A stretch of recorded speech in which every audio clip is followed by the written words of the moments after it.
Good evening, everyone. Welcome back to our YouTube channel once again.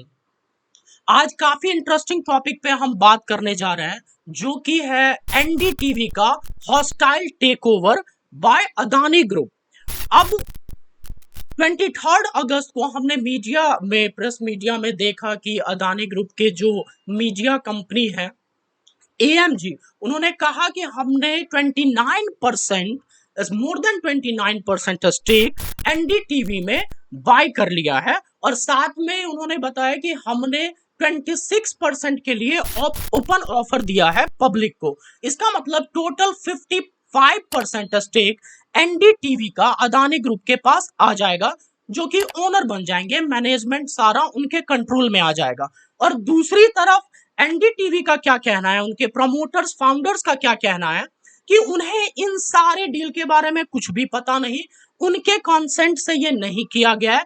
तभी जो हम word use कर रहे हैं हॉस्टाइल टेक ओवर, इसका मतलब without the consent of management, journalist, promoters, किसी के पास कोई इंफॉर्मेशन नहीं है। तो अब इंटरेस्टिंग बात ये आती है कि बिना खबर के प्रमोटर्स को, ओनर्स को पता नहीं है और इस तरह का टेक ओवर कैसे हो सकता है। तो ये बहुत ही इंटरेस्टिंग केस है जिसमें काफी सारे कंपनीज, काफी सारे लोग इन्वॉल्व हैं, जिसके बारे में हम बात करेंगे। और आई होप कि ये आपको पूरा प्रोसेस समझ आएगा कि किस तरह कोई कंपनी दूसरे कंपनी को बिना किसी प्रायर इंटिमिडेशन के, इंफॉर्मेशन के टेक ओवर कर लेती है। So I would request everyone to please watch this video till end and to get to know about the complete theory. All right. So इस चीज की शुरुआत होती है 2007 से। अब मैं 2007 इतना पीछे 15 साल पहले की बात क्यों कर रहा हूं? ऑल राइट, उस टाइम में सबसे पहले एनडीटीवी ने एक जीए ग्लोबल इन्वेस्टमेंट लिमिटेड, जो कि फॉरेन पोर्टफोलियो कंपनी थी, general Atlantic global investment company, जिससे 7.73% स्टेक जो उनके पास था, ग्लोबल लिमिटेड के पास, एनडीटीवी ने उनसे खरीदा था, खरीदने का ऑफर दिया था। तो अब आपने अभी सुना होगा कि अदानी ने 26% का ओपन ऑफर दिया है पब्लिक को। उस टाइम में एनडीटीवी ने ओपन ऑफर दिया था पब्लिक को इस डील के बाद, ग्लोबल इन्वेस्टमेंट कंपनी से डील के बाद। तो अब मैं सबसे पहले आपको बता दूं ये ओपन ऑफर क्या है। तो जो कहानी 15 साल पहले ओपन ऑफर से शुरुआत हुई थी, आज फिर वापस आके उस ओपन ऑफर पे ही है। तो पहले हम 2 मिनट इसको समझते हैं। सेबी गाइडलाइंस के अकॉर्डिंग अगर कोई भी प्रमोटर्स, ओनर्स, फाउंडर्स या कोई अदर इन्वेस्टर्स अगर किसी कंपनी में एक बड़ा चंक डायरेक्टली और इनडायरेक्टली अगर खरीदता है, तो उसके बाद ये दे आर ऑब्लिगेटेड कि उन्हें एक पब्लिक ऑफर देना पड़ता है। इट मींस, क्योंकि ये किया क्यों जा रहा है, रिटेल इन्वेस्टर्स के स्टेक को बचाने के लिए। क्योंकि जब भी इतना बड़ा कोई चंक खरीद रहा है किसी कंपनी में, तो उसके बाद पता नहीं कि वो न्यू मैनेजमेंट उस कंपनी के साथ क्या करेगी, क्या स्ट्रक्चरल चेंज आएगा, नहीं आएगा। तो उन इन्वेस्टर्स को या प्रमोटर्स को पब्लिक को एक ऑफर देना होता है एक फिक्स्ड प्राइस पे कि अगर आप चाहो तो आपके पास जो शेयर्स है, गिवन प्राइस जो वो ऑफर कर रहे हैं, उसे बेच सकते हो। और अगर आपको लग रहा है कि आगे पता नहीं कंपनी का फ्यूचर क्या है, तो आप बेच के इस इन्वेस्टमेंट से एग्जिट कर सकते हो। तो चूंकि उस टाइम में 7.5% के करीब एनडीटीवी ने खरीदा था जीए ग्लोबल इन्वेस्टमेंट से, तो उसके बाद सेबी के गाइडलाइंस के अकॉर्डिंग उन्हें 20% मोर स्टेक खरीदने का पब्लिक ऑफर देना पड़ा। अब जो ये 20% स्टेक खरीदना था उसके लिए काफी पैसा चाहिए था, लगभग 550 करोड़। और चूंकि इतना कैश था नहीं एनडीटीवी के पास, तो वहीं से शुरुआत हो जाती है लोन लेने की। सबसे पहले India bulls financing house limited से 501 करोड़ का लोन लिया एनडीटीवी ने। ऑल राइट, उसके बदले में एनडीटीवी ने एनडीटीवी के शेयर्स को as a collateral Indiabulls को दे दिया 2007 में। अब हमें सबको पता है 2008 में ग्लोबल फाइनेंशियल क्राइसिस आया, जिसके बाद सिर्फ एनडीटीवी के ही शेयर्स नहीं, पूरे इंडिया के सारे स्टॉक्स, इवन यूएसए में सब कुछ बिल्कुल ग्राउंडेड हो चुका था अगर मैं कहूं तो इसका मतलब वो जो कोलेट्रल डिपॉजिट था इंडिया बुल्स के पास, उसकी वैल्यू काफी गिर गई। तो इंडिया बुल्स ने प्रेशराइज किया कि अब ये जो कोलेट्रल है इसकी कोई वैल्यू नहीं है, तो आप लोन हमारा रीपे करें। उस लोन को रीपे करने के लिए एनडीटीवी ने फिर एक लोन लिया आईसीआईसीआई से, लगभग 375 करोड़ का। बट वो जो लोन मिला आईसीआईसीआई से वो काफी हाई रेट ऑफ इंटरेस्ट पे था, 19%। ओके, तो ये एनडीटीवी के लिए इतना huge amount as a interest pay करना काफी मुश्किल होता जा रहा था। तो एक डेस्परेट सिचुएशन था। वहीं उस डेस्परेट सिचुएशन से निकलने के लिए एक हीरो, मिस्ट्री हीरो, जिसके बारे में किसी को कुछ नहीं पता, बस नाम पता है, और वो नाम है विश्व प्रधान कमर्शियल प्राइवेट लिमिटेड, वीसीपीएल। वो पिक्चर में आता है और एनडीटीवी के होल्डिंग कंपनी आरआरपीआर। आरआरपीआर क्या है? जो एनडीटीवी के प्रमोटर्स हैं, फाउंडर्स हैं, हस्बैंड एंड वाइफ, उनका नाम है राधिका रॉय एंड प्रणय राय। तो इनके नाम से ही ये होल्डिंग कंपनी बनी है, R R Radhika Roy and P R Pranav Roy. तो इन्होंने एक होल्डिंग कंपनी बनाई थी आरआरपीआर, जिनका 29% स्टेक है एनडीटीवी में। अब है कहना सही नहीं होगा क्योंकि वो स्टेक अब अदानी ग्रुप के पास जा चुका है, अभी उस पर आएंगे। ऑल राइट, तो वीसीपीएल ने इंटरेस्ट फ्री लोन दे दिया आरआरपीआर होल्डिंग को। अब इंटरेस्ट फ्री लोन कोई ऐसे ही तो नहीं देगा, तो ये बिल्कुल ऐसे ही नहीं था, इसके साथ कुछ कंडीशंस थे। और वो कंडीशंस क्या थे? आरआरपीआर ने वीसीपीएल के पास शेयर वारंट्स, या आप इसे कन्वर्टिबल वारंट्स बोल लो।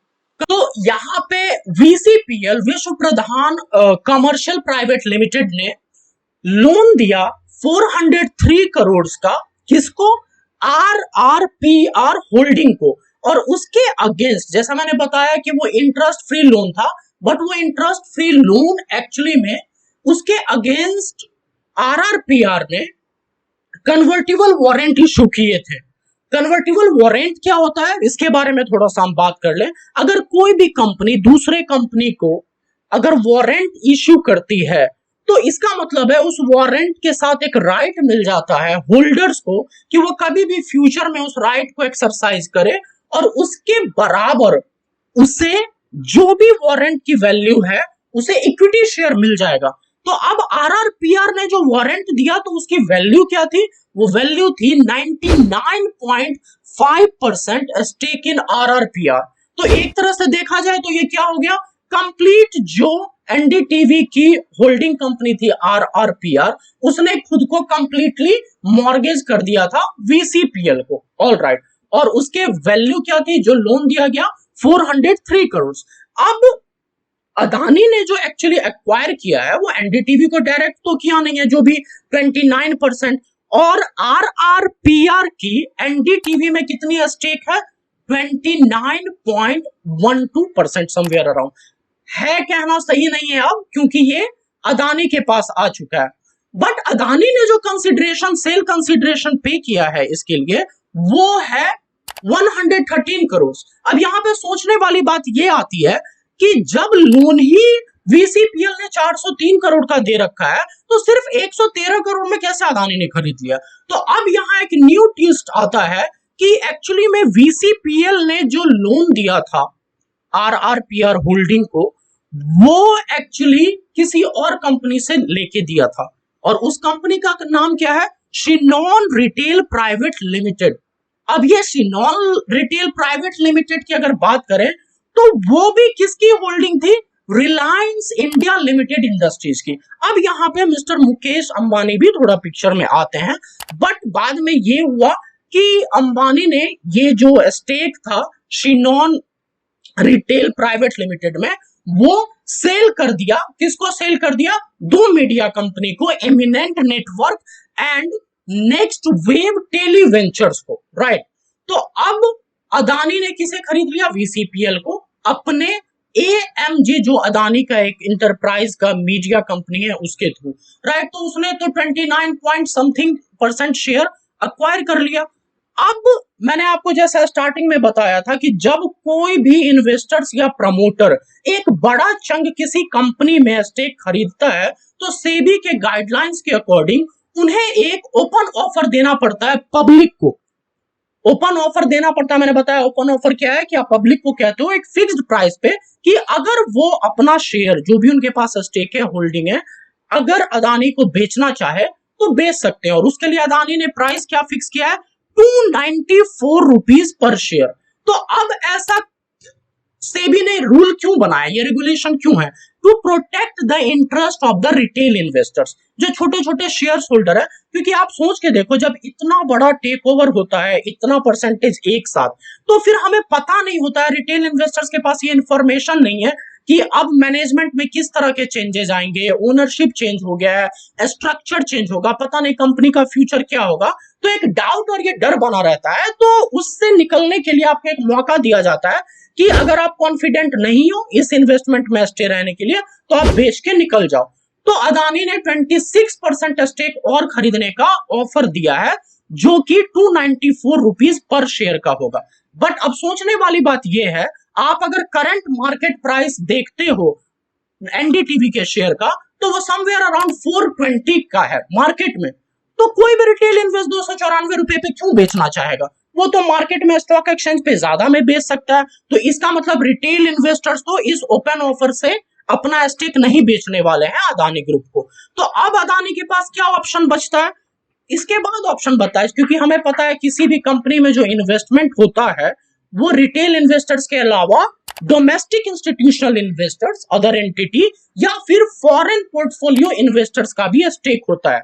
ओके, तो रिटेल इन्वेस्टर्स के अलावा अगर हम बात करें तो LTS इन्वेस्टमेंट एंड विकासा इंडिया ETF1 फंड लिमिटेड, ये दोनों फॉरेन पोर्टफोलियो एक कंपनी है जिनका दोनों का मिला के स्टेक 14% है, राइट। और ये एक मॉरिशस बेस्ड कंपनी है जिसके बारे में ये कहा जा रहा है कि स्पेशली LTS का इंडिया में 20,000 करोड़ इन्वेस्टमेंट है। उस 20,000 करोड़ में से 98% जो इन्वेस्टमेंट है वो अदानी ग्रुप के 4 कंपनीज में है। तो इसका मतलब है अदानी से भी लिंक है, सिमिलरली विकासा इंडिया का भी। तो ये दोनों अपना 14% मोस्ट प्रोबेबली बेच दे सकते हैं अदानी को। तो अब टोटल 29% और प्लस 14% इन दोनों का आ जाता है, तो 43% स्टेक हो गया।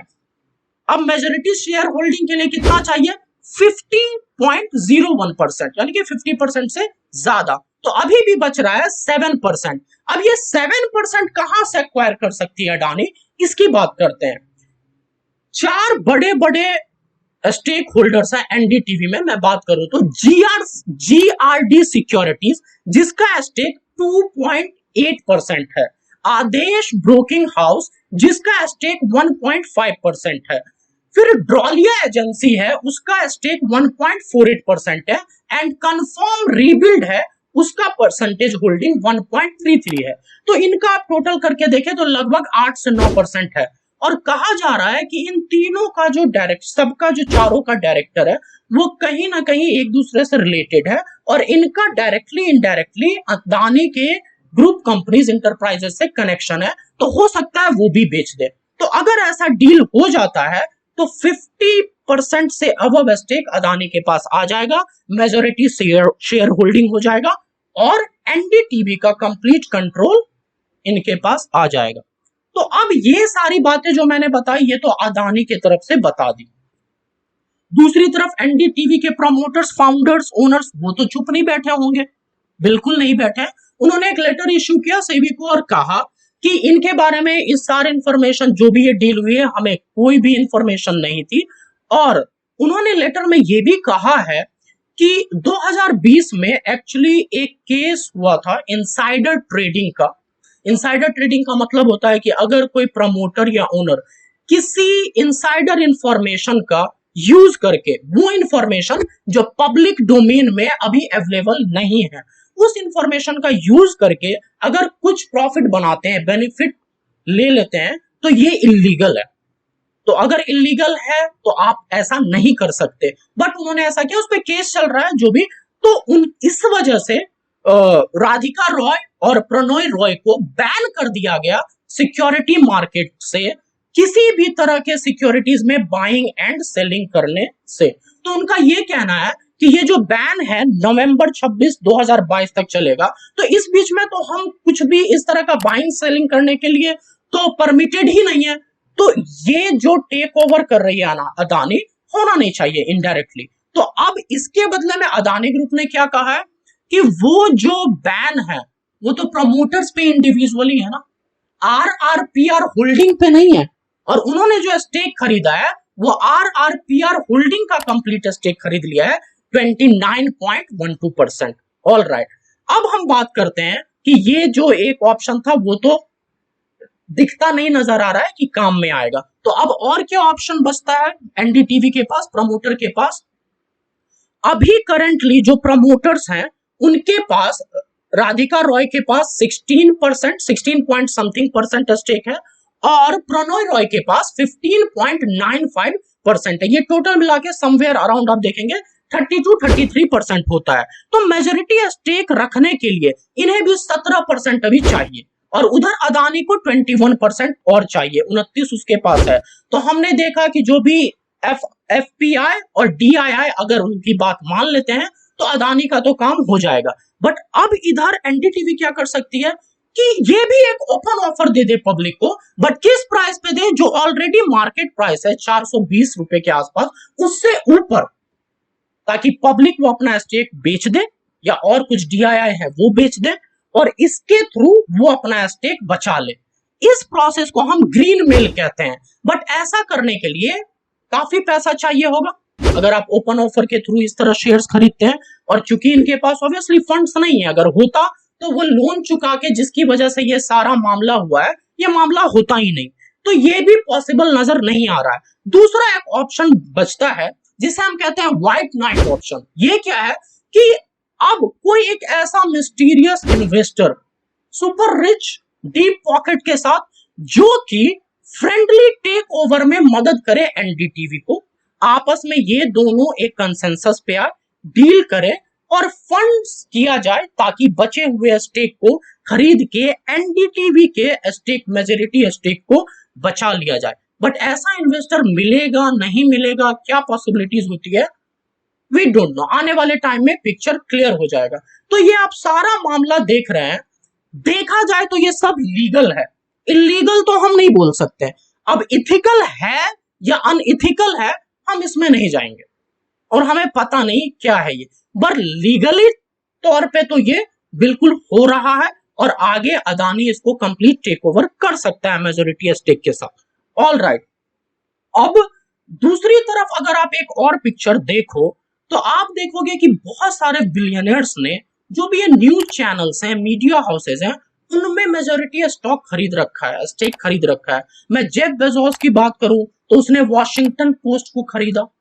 इधर अगर हम इंडिया में अदानी की ही बात करें तो ब्लूमबर्ग क्विंट भी अदानी के पास है। सिमिलरली अगर हम अंबानी की बात करें तो सीएनबीसी है, या फिर मनी कंट्रोल जो हम वेबसाइट यूज करते हैं वो भी उसके पास है। तो आखिर ये बिलियनर्स, बड़े बड़े कॉन्ग्लोमेरेट हाउसेस क्यों मीडिया को खरीदना चाहते हैं, और क्यों उन्होंने खरीदा है? तो इन्होंने जो दलील दिया है, इनका जो ओपिनियन है, ये कहते हैं कि डेमोक्रेटिक कंट्री में मीडिया का बहुत बड़ा एक रोल होता है बिल्कुल एग्जैक्ट एक्यूरेट इंफॉर्मेशन लोगों तक पहुंचाना, और इसमें बहुत पोटेंशियल है जिसको यूटिलाइज करके, टैप करके और डेवलपमेंट और ग्रोथ पाथ पे जाया जा सकता है। अदानी ग्रुप की भी जो मीडिया कंपनी है एएमजी, जिसके थ्रू ये सारा टेक ओवर हुआ है, उसने भी यही कहा है कि एनडीटीवी पे जब इनका स्टेक मेजॉरिटी हो जाएगा तो ये जिस तरह से इस्तेमाल करेंगे इस प्लेटफॉर्म का, वो सबके लिए बेनिफिशियल होगा। डेमोक्रेटिक नेशन में सिटीजन्स को ज्यादा फायदा पहुंचाएंगे हम। अब ऐसा होता है या नहीं, वो आने वाले टाइम में ही वो क्लैरिटी आएगी। ये पूरा टेक ओवर भी कंप्लीट होता है या नहीं, ये भी हमें अभी नहीं पता। अब तक का जो ये एपिसोड था, किस तरह शुरू हुआ ये 2007 से, और आज 2022 में किस सिचुएशन में आके खड़ा है ये सारा एपिसोड, इसकी कंप्लीट इंफॉर्मेशन मैंने आपको दी है। अब ये जो भी होगा आगे एग्जैक्ट इंफॉर्मेशन हमें मिलेगा, उसके साथ हम फिर आपके सामने हाजिर होंगे। देखते हैं आगे ये किस तरह का टर्न लेता है। होप आपको ये सारा एपिसोड समझ आया है। अगर आपको इसमें कहीं से भी, क्योंकि काफी सारी कंपनीज यहाँ पे इन्वॉल्व थी, तो अगर कोई कंफ्यूजन हो तो आप मुझसे कमेंट बॉक्स में डिस्कस कर सकते हैं। मैं कोशिश करूंगा जो भी इंफॉर्मेशन मैं नहीं दे पाया कमेंट के थ्रू आपको बताने की पूरी कोशिश करूंगा। Thank you so much.